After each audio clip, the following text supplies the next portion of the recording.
Hey folks, today I'm continuing the King's Quest series by playing through King's Quest II, Romancing the Throne.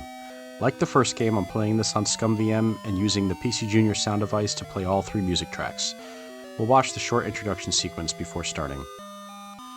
Sir Graham is now King of Daventry. Under his wise rule, Daventry is prosperous. He is loved by his people. Unfortunately, there is a problem. King Graham needs a queen for companionship and to provide an heir to the throne.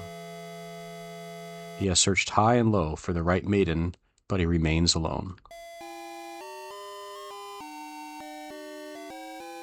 An idea comes to him. He goes to the magic mirror and looks into its depths. He sees a vision of a quartz tower. To reach it, he must pass through a magic door in the nearby land of Kolyma. The scene then changes to show a beautiful girl locked within the tower. Graham now knows what to do.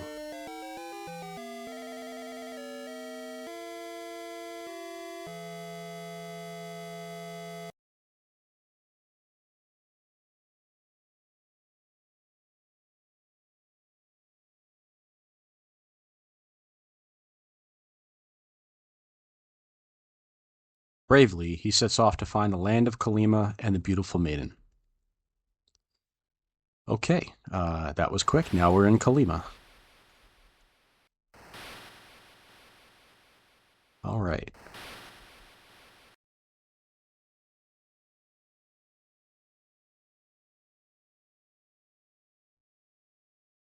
Look around. Many trees shade your way as you journey through the land of Kolyma. Not much interesting to report here. The cozy cottage is located in a thick wood. A patio shades the front entrance, and flowers adorn a window box. The mailbox has the words Grandma's House on it. Open the box. Lo and behold, when you open the mailbox, you see a basket of goodies.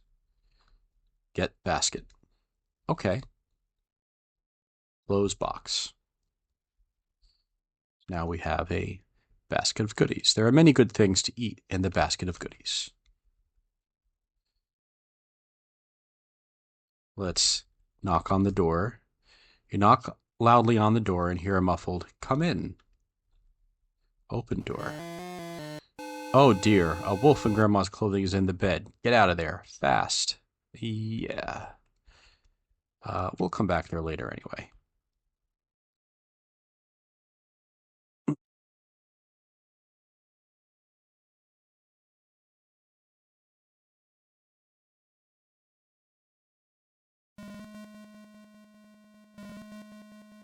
Look, this is an old monastery. The monks living here often help travelers in need.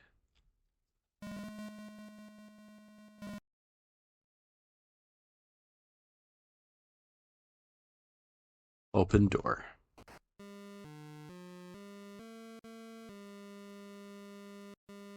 Look. The chapel of the monastery is plain and unadorned. A monk in simple clothing is bent in prayer towards the cross on the altar. Talk monk. You speak to the praying monk, but he does not respond. He seems deep in worship. Okay. Let's kneel beside him. You kneel near the altar, bowing your head, you pray. The plump monk lifts his head from prayer and seems to notice you for the first time.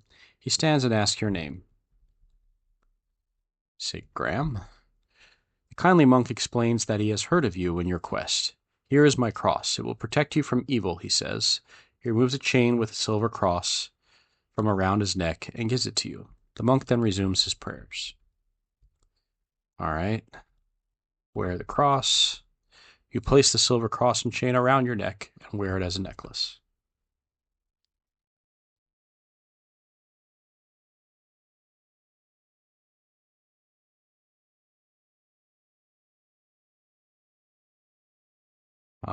Where to next? There's a big chasm over here. Look, a deep chasm wanders off to the north. A beautiful fairy floats down from the sky.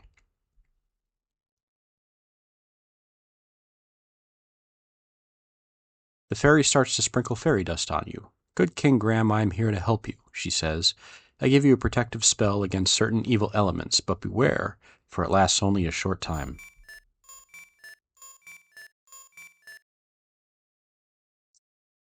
Okay.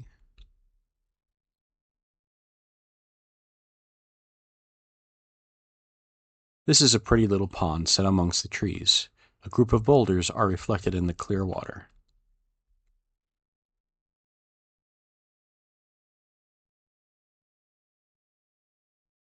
Look, boulders. There is a small opening at the base of one of the large boulders.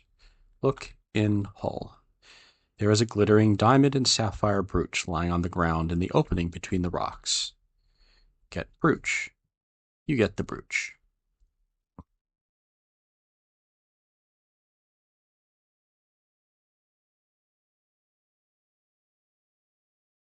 Look, this is a quaint little antique shop. There is a sign in the window. Read sign. The sign says closed. Okay? They'll be open later.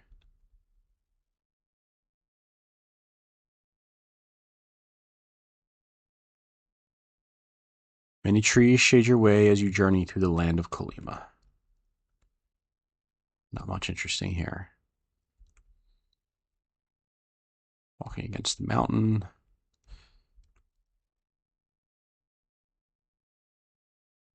What a lovely little lake.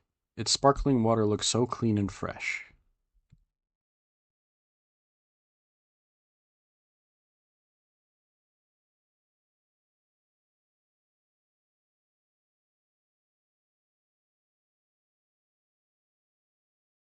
Look, this lake is foul and stinking. It may be poisoned. All vegetation looks dead around it. All right, we're going to save our game.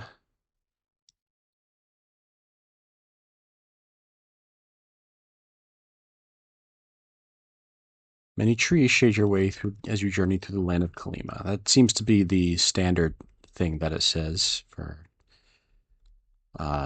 just as generic forest. Look, tree. There is a sizable hole in one of the pine trees. Look in hole. When you peek into the hole of the pine tree, you see a mallet lying there. Get mallet. Pick up the mallet and carry it with you.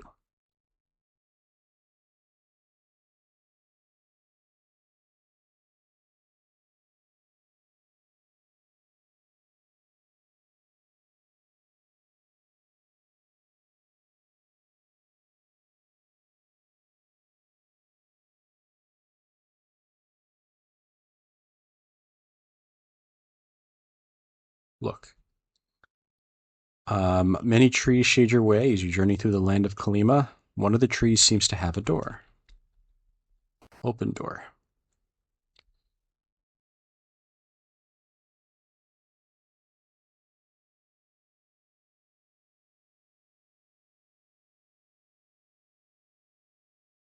It seems you have entered the underground home of the little dwarf.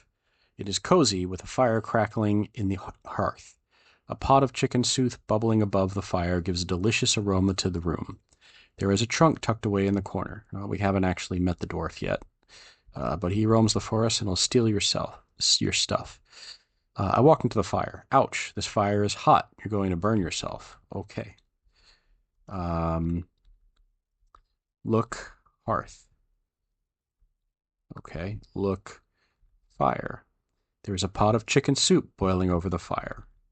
Get soup. Grab the wooden handle of the bubbling pot of chicken soup. You take the pot with you. Open trunk. Look in trunk. You look inside and notice earrings. Get earrings. You reach into the trunk and get it. All right, I have a few things here. I have the cross that I got for the monk. You see a shiny silver cross dangling from a silver chain. The brooch I found from the rock. It says the brooch has an enormous sapphire encircled by 2 rows of glittering diamonds. The earrings that I just took from the trunk. Diamond and sapphire earrings are very delicate. Each earring has a large sapphire surrounded by glittering diamonds. The mallet I took from the tree. The head of the mallet is made of iron. It has a long wooden handle. And the chicken soup. The pot contains hot, bubbling chicken soup. Somehow, I'm able to walk around holding a pot of soup everywhere I go and climb a ladder. Oops.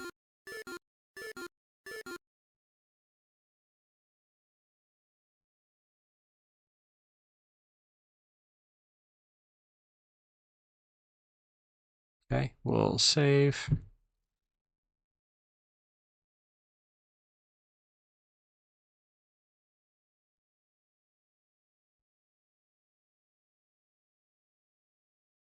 We're back at Grandma's house.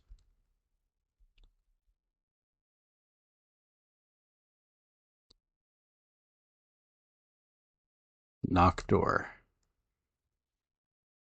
You knock loudly on the door and hear a muffled "come in." Open door. Okay, it's Grandma now, not the wolf. Talk, Grandma. Grandma is very weak. Her voice wavers as she says, "Good day, kind sir. I would like to offer you a cup of tea, but as you can see, I'm ailing." All right, well, let's give her some soup. I must specify who to give it to. All right, give soup to Grandma. You feed the hot chicken soup to the ailing Grandma. "I feel much better," she says. "In return for your kindness, I have something for you. Look under the bed." All right, look under bed. Drop to your hands and knees and peer under the bed. A large ruby ring and a black cloak are hidden there. You take them into your possession.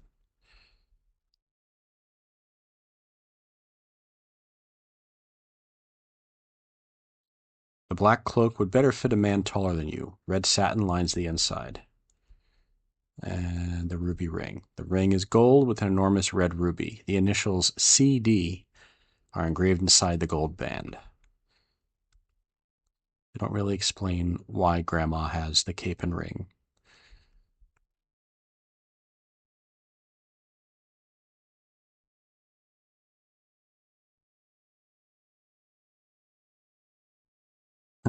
Every time he falls in the water, it's like, "Help, I can't swim." Okay. Let's keep going. Somewhere around here is Little Red Riding Hood also. I'm looking for her.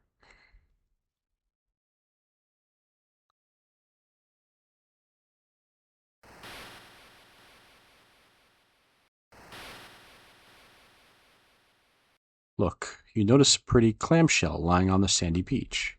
Get clamshell. When you pick up the clamshell, you see that there was a sparkling sapphire and diamond bracelet underneath it. Get bracelet. Okay. All this random jewelry that I'm finding just lying in random places. All right, so it was the bracelet. The bracelet looks like it would fit a small wrist. It is a circle of diamonds surrounded by beautiful blue sapphires. And the clamshell. This is just an ordinary clamshell. There doesn't seem to be anything special about it. Open clamshell?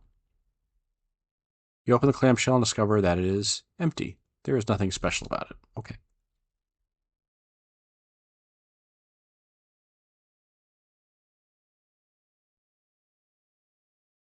There is a stake leaning against a tree. Get stake. Okay.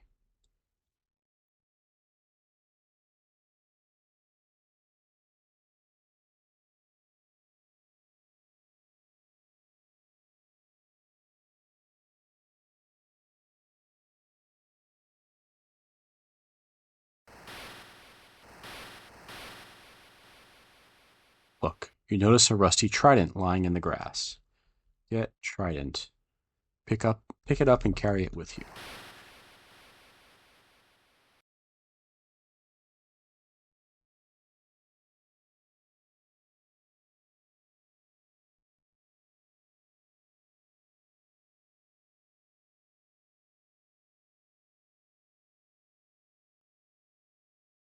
Look.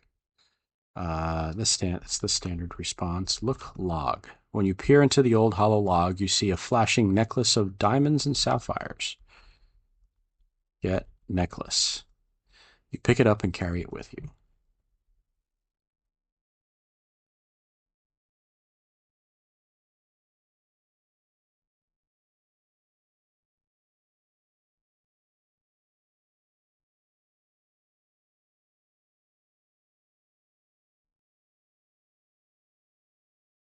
Still looking for Little Red Riding Hood.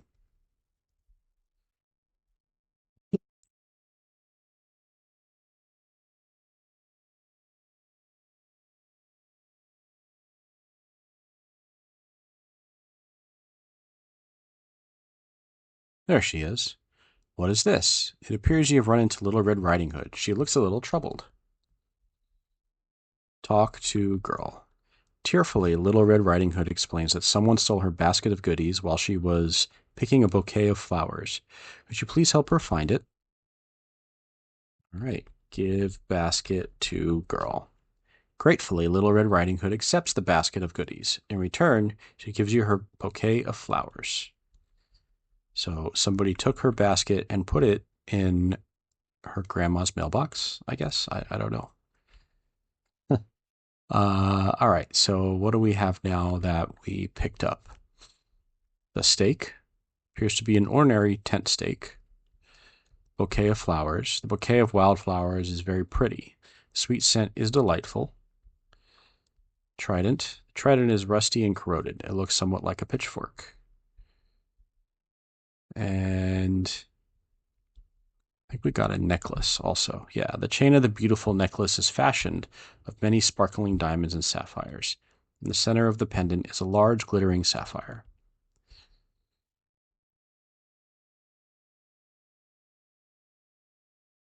Okay.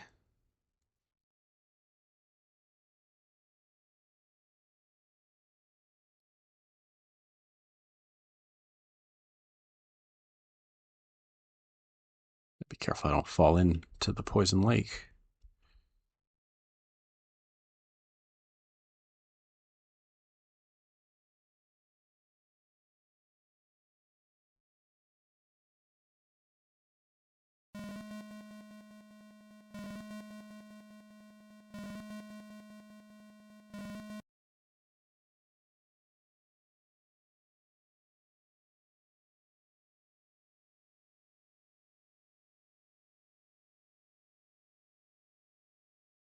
If you notice, I gain a point for crossing the bridge. Every time I cross the bridge, I gain a point, but you can only cross so many times. Look, you are at the edge of the forest. There is a deep chasm to the west and a towering cliff to the east. Look, door. This is a magical door. If you can open it, the door will lead you to your heart's desire. There's an inscription on the door. Read inscription. The inscription reads, "Whosoever chooses to seek the key for this door will undoubtedly make a splash."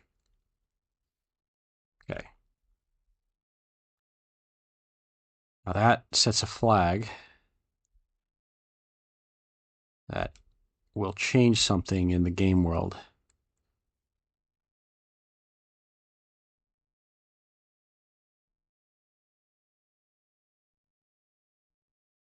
In this case, I have to go to the ocean.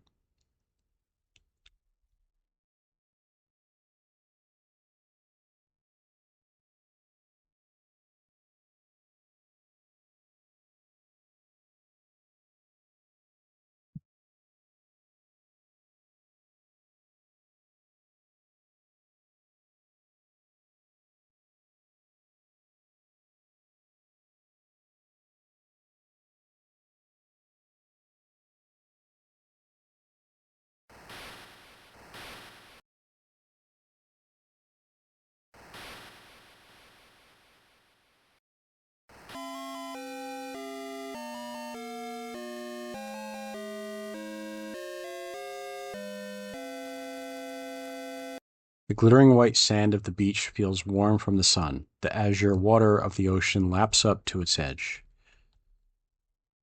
Look, mermaid. You're too far away. Okay.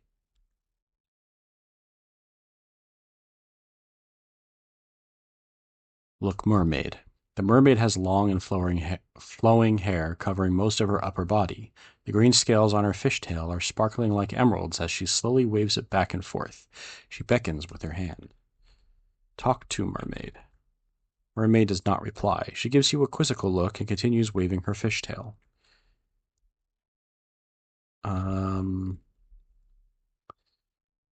Okay. Give flowers to mermaid.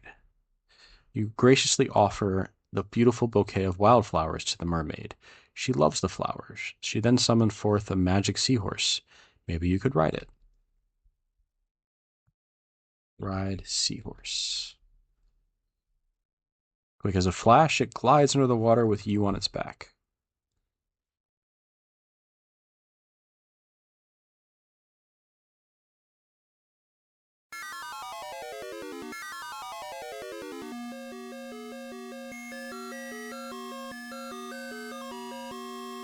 The bottom of the sea is teeming with fish and plant life. King Neptune rules this mighty underwater empire. Talk to King. Glub, glub, glub, glub. All right. All right, well, let's give Trident to King. Reverently, King Neptune accepts his lost trident from you. He gives you a bottle, then waves the trident in front of the huge clam, which opens and reveals a large golden key. Get key. Okay.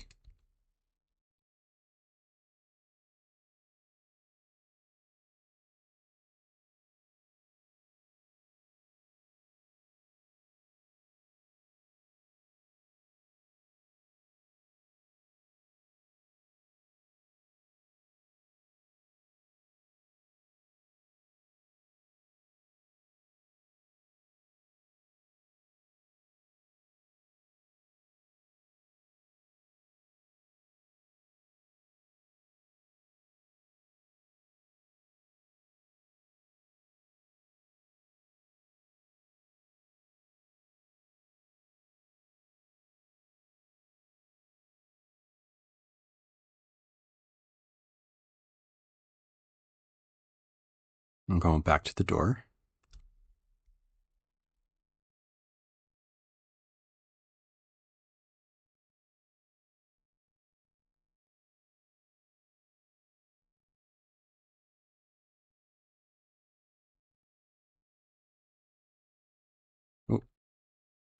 Unlock door. Key to the first door fits easily into the keyhole. You turn the key and presto, the door opens and the key disappears, revealing a second door with another inscription. Read inscription. The inscription reads, "Whosoever chooses to seek the key for this door should set their sights high." All right. It's another clue as to where we should go. And again, something changed. In this case, we're going to the antique store. I never actually looked at the items that I got before. There is a large cloth in the glass bottle. Okay, get cloth. You pull a large piece of cloth out of the bottle. And now we have an empty bottle. Glass bottle is empty. And a cloth. It is a large sheet of cloth. All right, we'll need that in a little bit.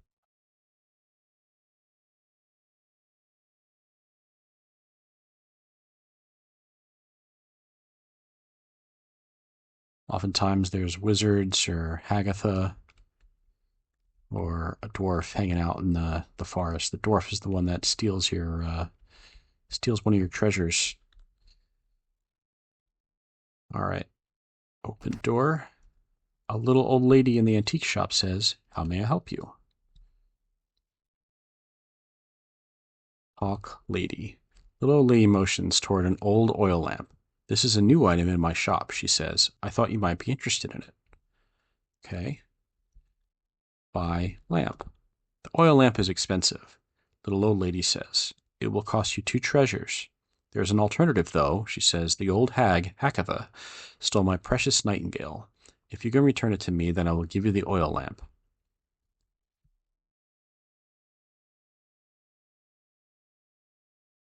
You're inside a cute little antique shop. Old furniture and knickknacks clutter the place. Against a wall, a glass display case holds many small items. A little old lady asks if she can help you.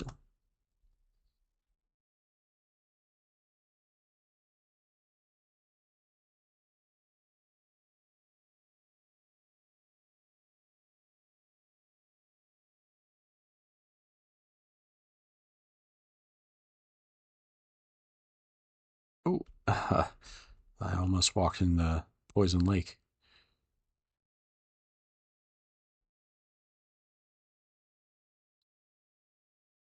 Let's save.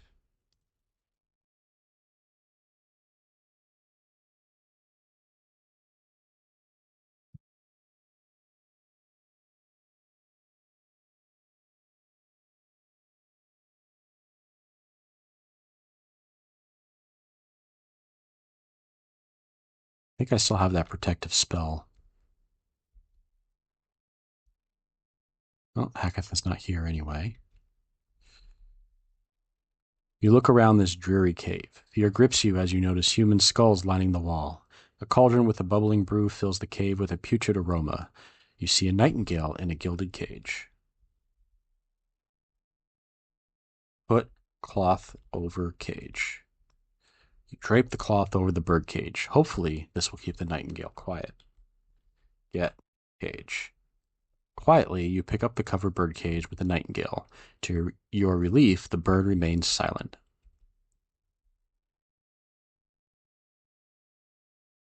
As you leave the dark cave, you remove the cloth from the cage.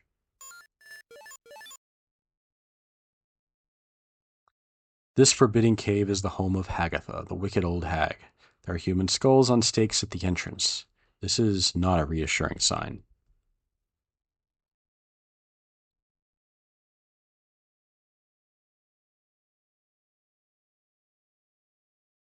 I'm surprised I haven't run into any of the bad guys that roam the forest.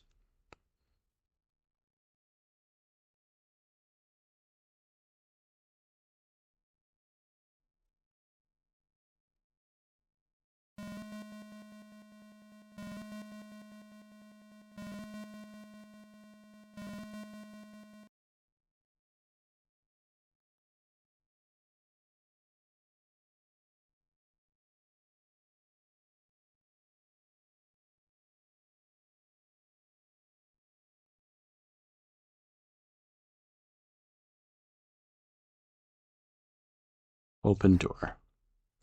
A little old lady in the antique shop says, "How may I help you?" All right, so we have our caged nightingale here. As you look at the bird, it begins to sing merrily. Give nightingale to lady. I said to lady. Give cage to lady. There. You hand the bird cage with the nightingale to the little old lady. "My precious!" she exclaims. In gratitude, she gives you the oil lamp. "Good luck," she says. She hastens you out the door and closes up shop. Now, she was only open a short time. Okay. Oil lamp.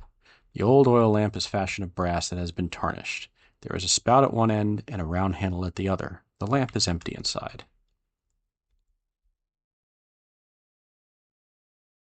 Well, maybe there's a genie. Rub lamp.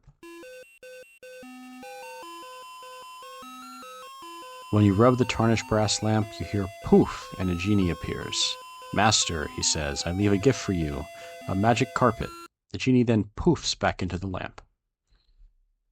All right, you gave me a carpet. The magic carpet is a beautifully woven Persian rug with a colorful fringe on ends. Okay. Let's ride the carpet. This would be setting our sights high.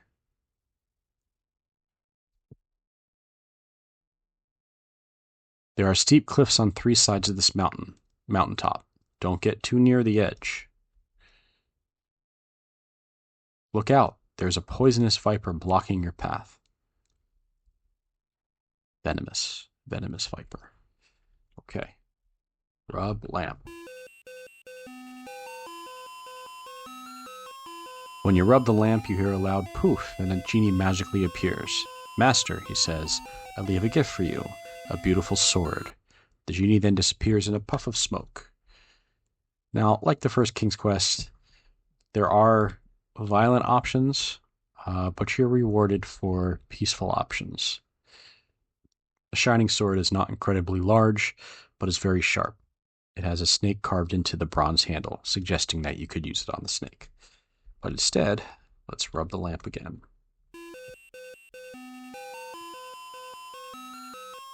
Using your sleeve as a cloth, you rub the lamp, causing the genie to appear again.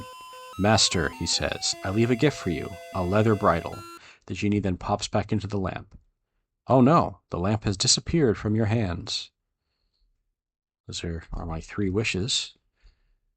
So now I have a bridle. A leather bridle is studded with silver rivets and a silver bit. This is a less obvious solution, but is the max points way to solve it. Throw bridle at snake. You toss the leather bridle onto the coiled snake. Instantly, there stands before you not a snake, but a beautiful winged horse wearing the bridle.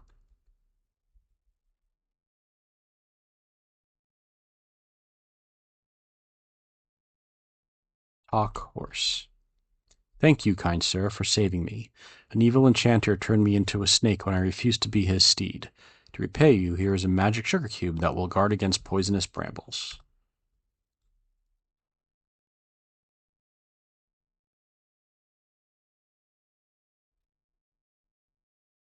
There is a large cave opening in the steep mountainside. Look. Hole. Oh no! This is as bad can be. Upon looking into the hole, you believe you see an incredibly blatant plug for another Sierra 3D animated adventure. Hang on. Okay, this is going to take us out of the game for a little bit.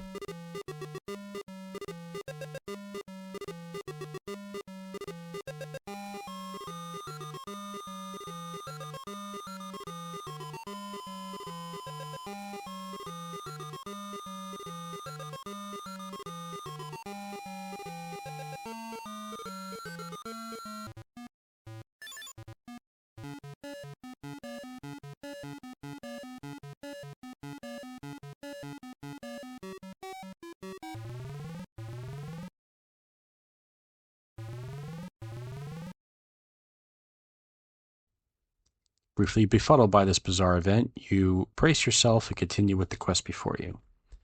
Okay. No points for that, though.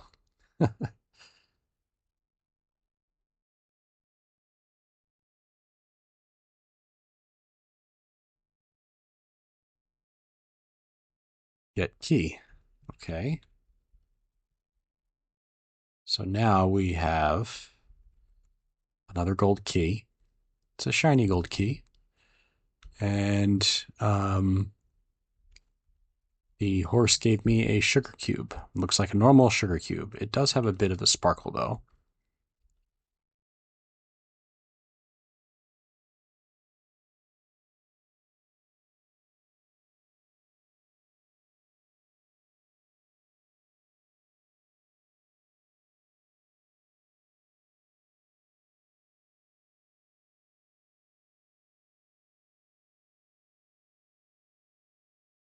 Ride carpet.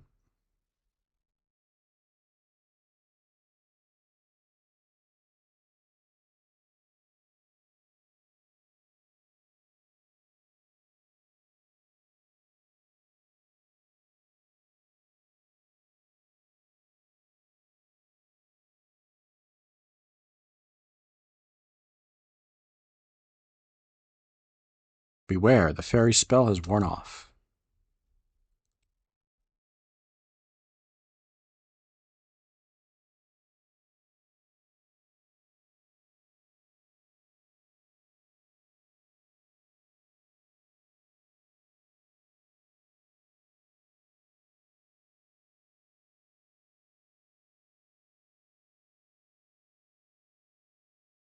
Unlock door.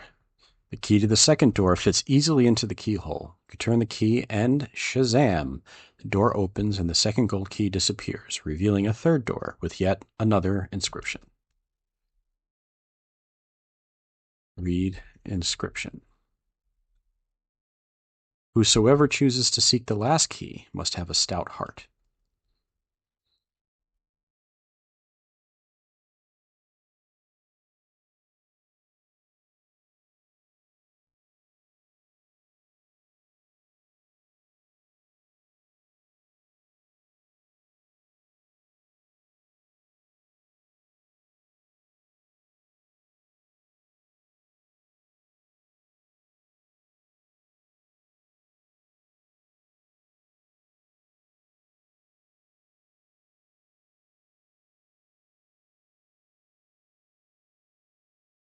All right, save.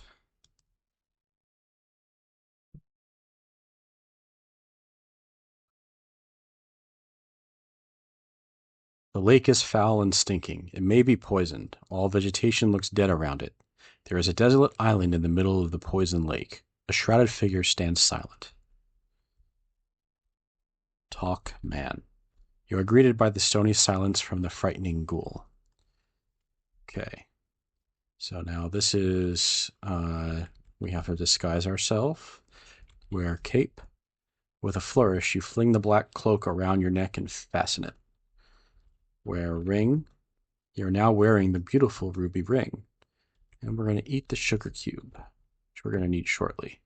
After swallowing the magic sugar cube, you get a feeling of invincibility. Get into boat. The shrouded ghoul looks at the ruby ring on your finger and the black cloak around your neck. He motions for you to enter the boat, which you do. You must have fooled him into thinking you were someone else. Count Dracula. That's what the CD on the ring means, huh? All right, climb out. Get out of boat. There we go. All right, so if I didn't eat that sugar cube, solving this would have been a lot harder. I could die running into these bushes. There are two spooky ghosts guarding the door of the gloomy castle. This situation looks bad.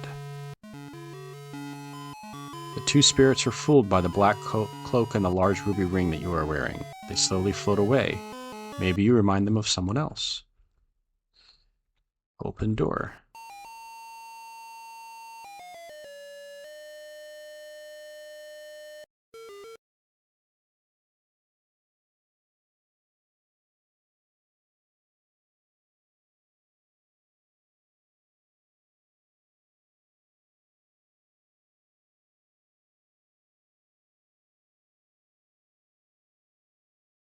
The musty bedchamber is at the top of a tower. It has the smell of mold and old mothballs.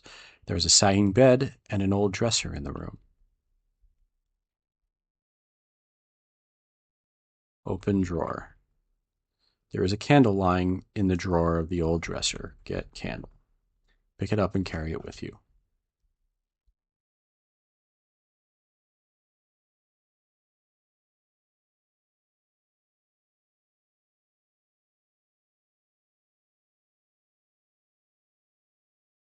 Light candle. You hold your candle up to the blazing torch. It catches. Your candle is now lit. Now we have candle. The wax candle burns brightly. Ouch, the hot wax dripped on your finger.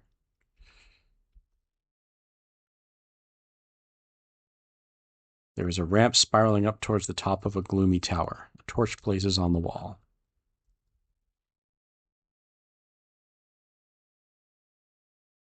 This castle is really creepy. Cracks cover the walls. Cobwebs fill the corners. A chilly draft runs through the halls.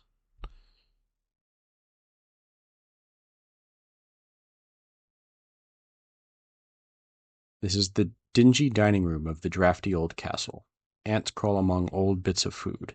Dust covers a dilapidated tabletop. A delicious-looking smoked ham is on the table. Get ham. Okay.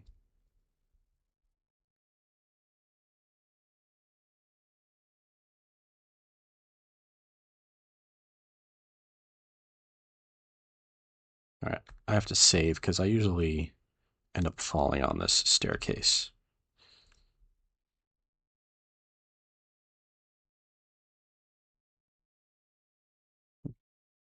There's not much here at the top of the tower, but an aging chest against the wall. Open chest. The old chest is locked shut. You need to unlock it.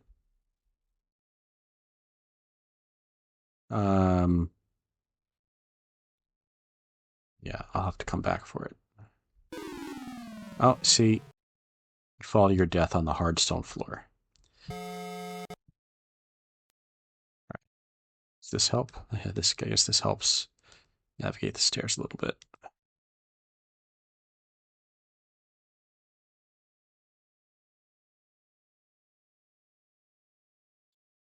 All right. Without the lit candle. This would be dark down here.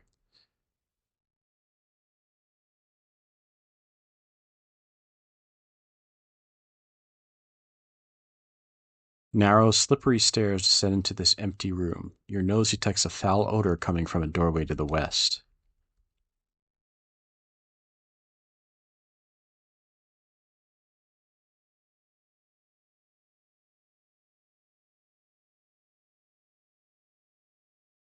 There is a beautiful ornate coffin to one side of this dreadful room.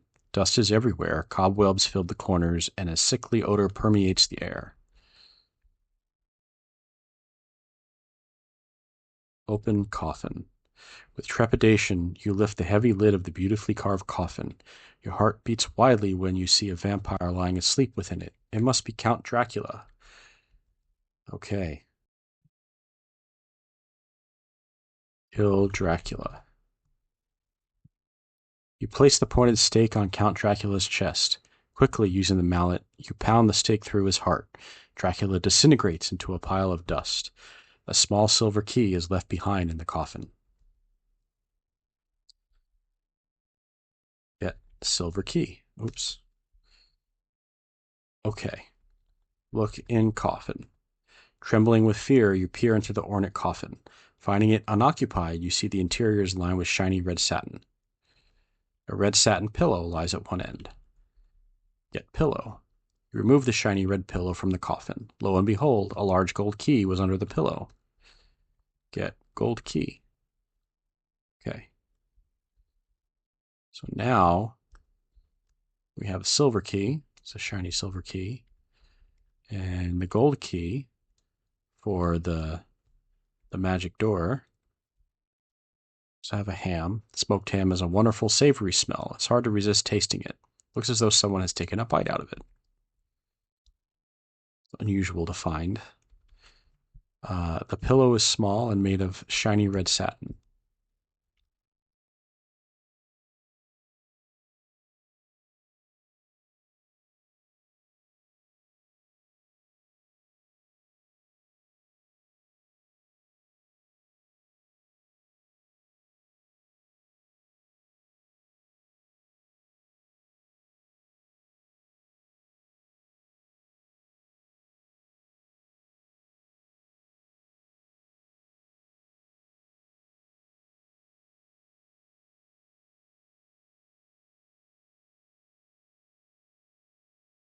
Now that we have the silver key, unlock trunk. With hands trembling, you fit the little silver key into the lock. Slowly, you turn it until you hear a click. The old chest is now unlocked. Open chest. With a creak and a groan, the old lid opens, dragging cobwebs with it. Looking into the interior of the musty chest, you see a dazzling diamond and sapphire tiara. Get tiara. You pick it up and carry it with you. All right. All of these jewelry items have sapphires and diamonds. This tiara is stunning. It is encrusted with diamonds from the back to the front, progressively getting larger. The center stone in the front is a dazzling sapphire. All right, let's save. Because these stairs are tricky. The mouse helps a great deal.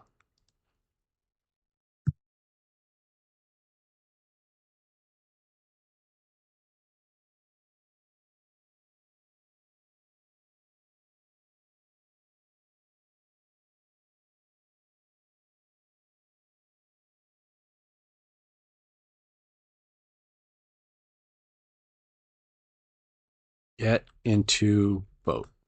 Climb into the decrepit rowboat, and the shrouded fiend paddles across the toxic lake to the shore. I will say one thing, like um, the remake that was made by AGD really expands on the lore and backstory for a lot of these things in Kolyma. It's just a lot more world building, and some of these quests just tasks that you have to do, they tie together better and make more sense. That's one thing I appreciate about it.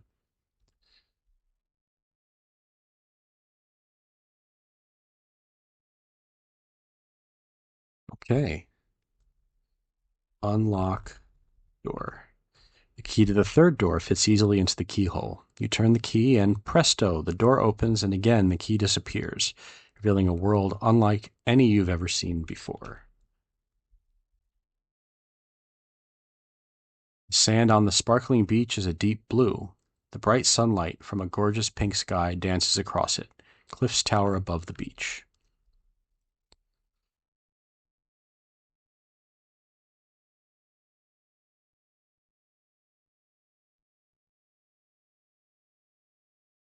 This is the same description. There's a fishing net in a pile on the beach.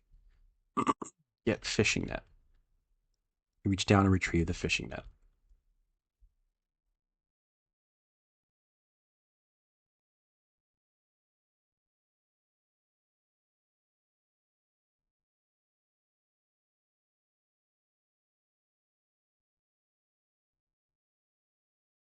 Okay. Fishing net is fashioned from a material that is unfamiliar to you. It is smooth and tangle-proof. Okay, so let's fish. You cast the fishing net into the wild sea. Upon retrieving it, you see you have caught a large golden fish. It falls from the net and flops helplessly onto the beach. Get fish. You grab the flopping fish. Its mouth is wide open and its gills are extended. With difficulty, you hold the fish as it twists and turns in your hands. And so now we have the gasping fish. The large fish is covered with shimmering golden scales. Its graceful fins and tail are almost translucent. Right now, the beautiful fish is writhing in agony. Throw fish in water. You throw the poor gasping fish back into the iridescent water. Gratefully, it calls to you. In return for saving my life, I wish to offer you a ride across this ocean.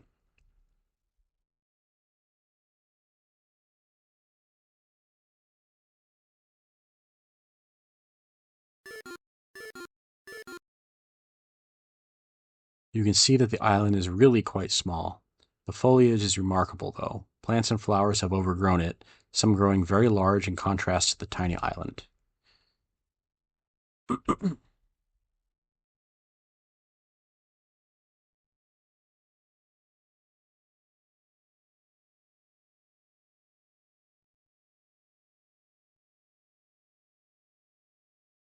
A glint of metal catches your eye. You look toward the direction of the glint and see an amulet lying on the ground.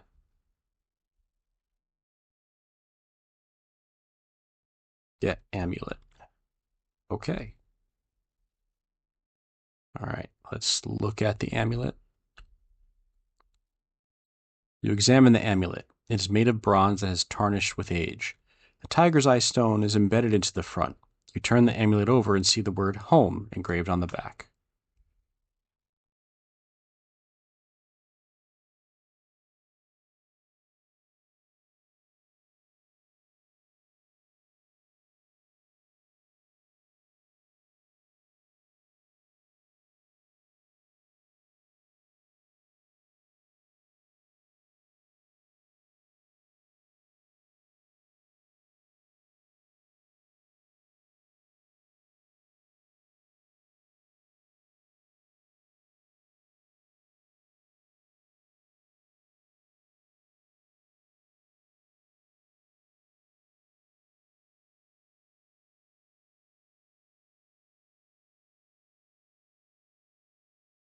You can see that the island is really quite small.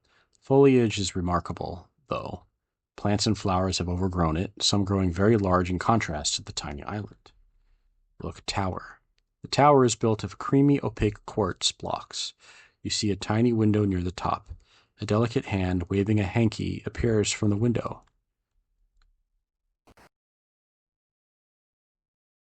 Narrow steps spiral up the white quartz tower. The entrance to the tower is at the bottom of the stairs.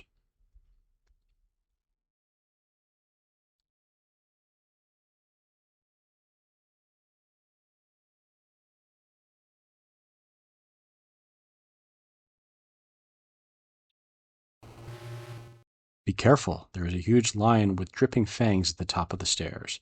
He has a hungry look in his eye. Let's give him something to keep him occupied. Give ham to lion. Hungrily, the lion gobbles down the smoked ham and then falls fast asleep.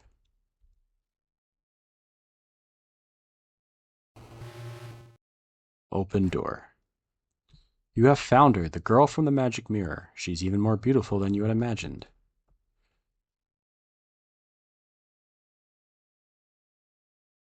Look, girl. She's even more lovely than she appeared in the mirror. Her long auburn hair tumbles in luscious waves down her back. She has the bluest eyes you've ever seen and soft, creamy skin. Talk to, girl. My name is Valenice. What is yours? Graham.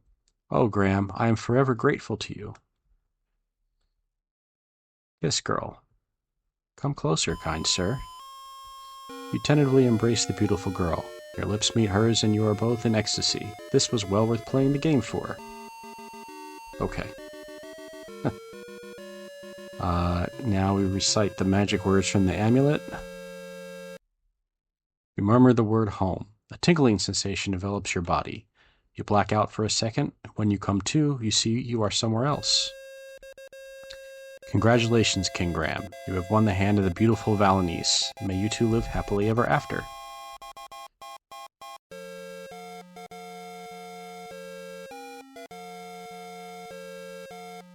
That's Count Dracula in the pew. Didn't we kill him? The monk declares you man and wife.